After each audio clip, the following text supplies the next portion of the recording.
C'est terrifiant le nombre de personnes qui paniquent en regardant leur compte en banque. Et ça arrive à des personnes qui gagnent 1400 € par mois comme à des personnes qui gagnent 30 000. Parce qu'au final, le stress financier, c'est pas une question de combien tu gagnes. Et le truc que personne veut entendre, c'est que ton problème d'argent, c'est presque jamais vraiment un problème d'argent. Parce que le mec qui gagne 30 000 € par mois et qui stresse, il n'a pas de raison de stresser. Normalement, à 30 000 € par mois dans le monde dans lequel on vit, t'as zéro excuse pour stresser. Son problème, c'est un problème de système. Et c'est exactement le même problème chez le mec qui gagne 1400 €. La seule chose qui différencie le mec qui stresse à 30 000 et le mec qui stresse à 1400 € par mois, c'est les 28 600 € de différence. Parce que si tu gères mal tes 1400 €, laisse-moi te dire que gagner plus d'argent, ça va pas te sauver. Au contraire, ça risque même d'empirer ta situation. Et je le sais parce que je l'ai vécu moi-même. Tu vas juste avoir un train de vie plus gros, plus de charges et plus de dépenses inutiles pour au final avoir la même angoisse. Mais la bonne nouvelle, c'est qu'il existe une solution pour sortir de ce stress financier,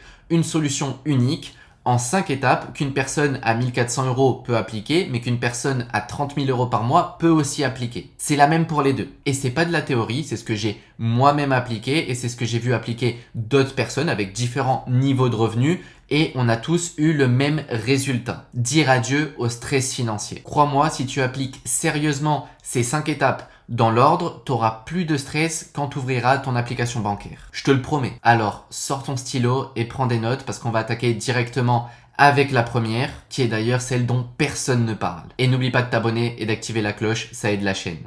L'étape numéro 1, c'est tout simplement de voir clair. Quand je dis voir clair, c'est tout simplement savoir combien ça te coûte vraiment de vivre. Pas genre combien tu as dépensé le mois dernier, combien tu as dépensé le mois d'avant. Non.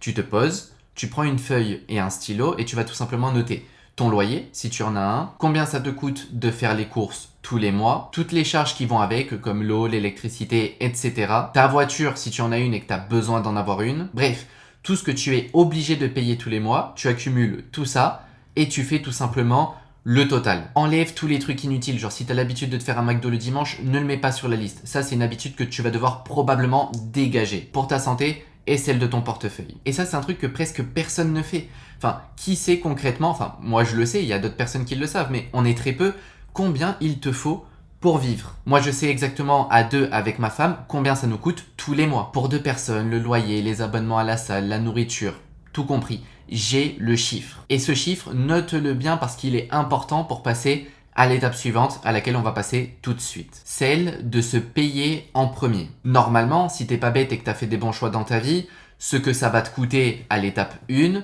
c'est inférieur à ce que tu gagnes. Que ce soit avec un business ou pas, le but c'est pas de parler de lancer des business, gagner plus d'argent, non. Que ce soit ton salaire parce que t'es salarié ou tout simplement ce que tu te payes en tant qu'entrepreneur via tes entreprises, peu importe. Ce chiffre-là doit être plus élevé que ce que tu as calculé juste ici. Sinon, tu as fait plein de mauvais choix. En fait, c'est simple.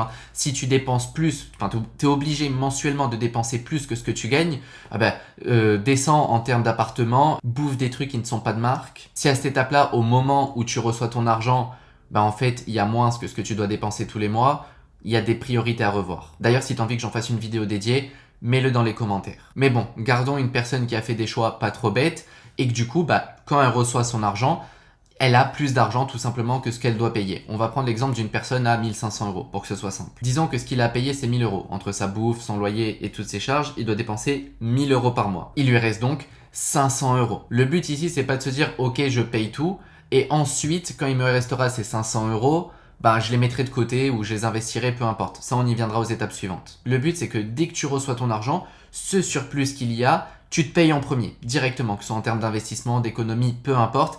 Tu te payes en premier. Tu ne le laisses pas sur le même compte avec lequel tu fais tes dépenses. Pour ça, selon la banque que tu utilises, soit tu as plusieurs banques tout simplement, soit si par exemple tu utilises Revolut, tu peux faire des pockets. Et du coup, tu t'y tiens. Quand l'argent, tu le mets dans un pocket, tu viens pas piocher dedans 2 semaines plus tard. Je te vois mon gars. Et déjà, juste avec ces 2 étapes, t'es au-dessus de 80% des PNJ existants sur cette map. Mais on ne va pas s'arrêter là. On va passer à l'étape numéro 3, qui est aussi une étape primordial pour ne plus avoir à stresser tout simplement sur le plan financier. L'étape numéro 3, c'est tout simplement de construire la réserve. Et la réserve, son rôle, c'est tout simplement d'avoir X mois de vie, c'est-à-dire X mois de ce que tu as calculé ici d'avance. Et c'est elle qui littéralement va tuer ton stress financier. Moi, quand je parle avec des amis de la famille ou même des amis entrepreneurs, ce que j'ai l'habitude de dire, c'est que pour un salarié, 4 à 5 mois d'avance, c'est top. Ça veut dire qu'à l'étape numéro 1, si tu as calculé 1000 euros comme on l'a vu tout à l'heure, il te faudra entre 4 à 5000 euros dans ta réserve pour vraiment être safe. En revanche, si tu es entrepreneur, c'est un autre game. Et moi, ce que je recommande à ce niveau-là, comme moi par exemple, ce que je fais, c'est d'avoir 12 mois, 1 an. Et ouais, parce que quand tu es entrepreneur, il y a encore plus d'incertitudes que quand tu es salarié. Du coup, ta réserve doit être adaptée à ça. Parce qu'à 1500 euros par mois ou à 30 000 euros par mois, si tu n'as pas de réserve, le premier coup dur, le premier imprévu, il peut te mettre au sol, mais tellement rapidement. Et ça, les gens, ils ne comprennent pas. Donc, tu vas tout simplement créer la réserve. Et pour créer ta réserve, tu peux tout simplement utiliser ce que tu as fait à l'étape 2, c'est-à-dire se payer en premier. Sur tes 500 euros en plus qu'il y a, peut-être que tu vas te mettre 250 ou même 500 euros directement dans ta réserve pour la faire croître et atteindre ton objectif de 4 à 5 mois ou 12 mois si tu es entrepreneur le plus rapidement possible. Top. Maintenant, passons à l'étape 4 qui est la même que tu sois salarié ou entrepreneur, mais de 2 façons différentes. L'étape 4, c'est tout simplement de creuser l'écart. Si tu es entrepreneur et que du coup tu bosses bien, que tu développes tes entreprises, tu vas probablement avec le temps gagner de plus en plus d'argent. Cette étape elle est cool, mais il faut y faire attention. J'y suis passé et je vais te donner mon retour d'expérience. Souvent, quand tu gagnes plus d'argent, tu as aussi une inflation de ton lifestyle. Peut-être que le loyer de ton appartement, tu peux l'augmenter et faire en sorte qu'il continue de représenter le même pourcentage que ce qu'il représentait au départ, mais avec tes nouveaux revenus. Et du coup, tu vas être tenté de dire, je prends mieux. Au final, c'est le même pourcentage. Avant, ça me coûtait 5%. Là, ça va me coûter aussi 5% de ce que je génère. Je te donne des chiffres de merde, mais c'est pour que tu comprennes. Et donc, en fait, ça change rien. Et tu te trompes parce que ça change beaucoup de choses. Et quand tu commences à gagner plus d'argent, le but, c'est du coup de creuser l'écart. Creuser l'écart entre ce que tu dépenses et tout simplement ce que tu rentres. Le but, c'est que cet écart, il soit le plus grand possible. Alors oui, tu peux te faire des plaisirs, je te dis pas d'arrêter de vivre. Tu peux profiter des efforts que tu as fait, mais t'as pas forcément besoin d'exagérer ton lifestyle. Se faire plaisir, c'est ponctuel. C'est pas récurrent. C'est pas 300 balles en plus dans le loyer, 700 euros en plus en restaurant, parce qu'au bout d'un moment, quand tu le fais tous les jours, ça s'appelle plus se faire plaisir, tout simplement. Ça s'appelle une habitude. Ensuite, si tu es salarié, le but, c'est que tu creuses l'écart en ajoutant une source de revenus. Il y a plein de façons de faire des sources de revenus.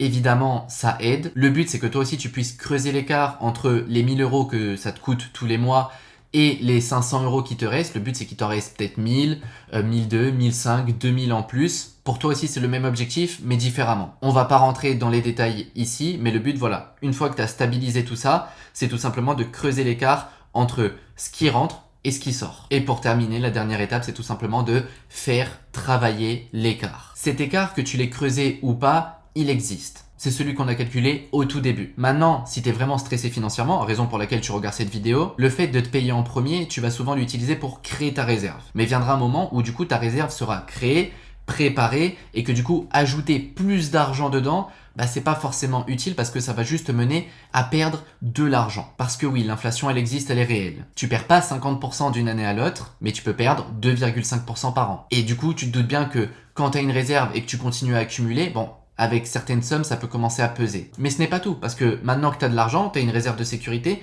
le surplus, pour vraiment ne plus avoir de stress financier, c'est que ce surplus te rapporte encore plus d'argent sans que tu n'aies besoin de travailler plus. Et là, du coup, tu as ta réserve, ta rentrée d'argent principale, et en plus, tout le surplus qui te génère encore plus d'argent. Alors là, tu peux vraiment pas être stressé financièrement. Moi, je suis pas conseiller en investissement, du coup, je vais pas te donner de conseils d'investissement ici, mais je te dis que c'est quelque chose que tu dois faire, selon ton profil d'investisseur, selon les actifs, les classes d'actifs qui te plaisent le plus, mais c'est quelque chose que tu vas devoir faire. Et une fois que tu as accompli ces 5 étapes, tu verras que tu n'auras plus aucun stress financier. Comme par magie, il sera parti. En vrai, tu verras, dès l'étape numéro 3 validée, il aura disparu. Mais si tu continues avec la 4 et la 5, là, tu t'assures de lui dire adieu. Voilà, 5 étapes qui sont simples. Alors oui, faut être discipliné. Oui, il faut s'y tenir.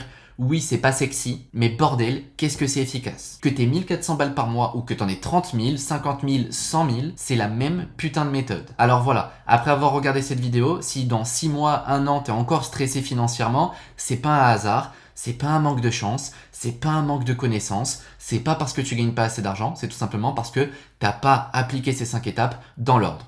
Commence aujourd'hui et tu verras dans quelques mois, tu pourras revenir sur cette vidéo pour me remercier. Mais tu peux aussi le faire en avance tout simplement en laissant un petit commentaire si la vidéo t'a plu et en t'abonnant à ma chaîne YouTube. Je te dis à la prochaine pour de nouveaux conseils.